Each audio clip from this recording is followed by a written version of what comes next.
What is पर capital income? प्रति व्यक्ति आय क्या है?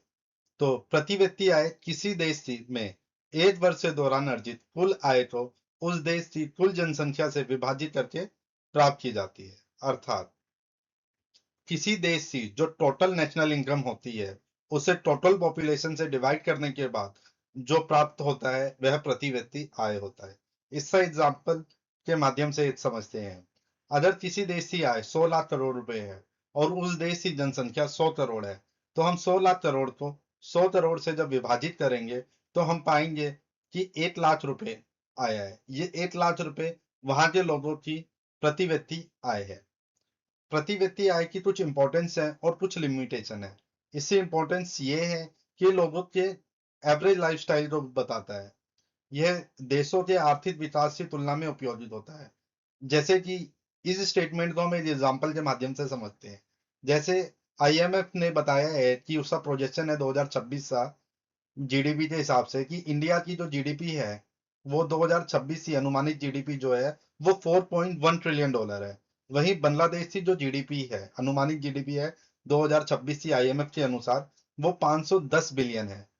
पर जब हम बांग्लादेश और इंडिया का पर कैपिटल इनकम देखेंगे तो वो आएगा कि बांग्लादेश की जो पर कैपिटल इनकम है वो 2911 डॉलर है।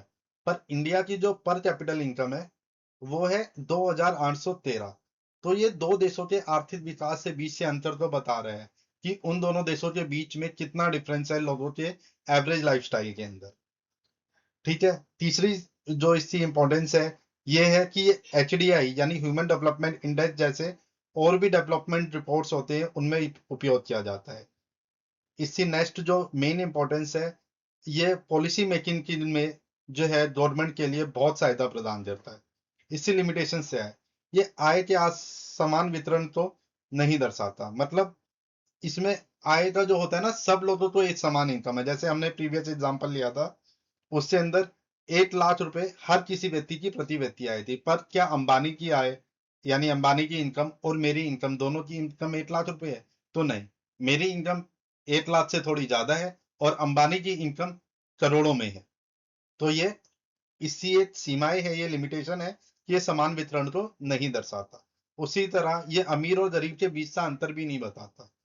और इसकी एक सीमाएं है, ये केवल औसत आय बताता है, वास्तविक आय नहीं बताता। Thank you.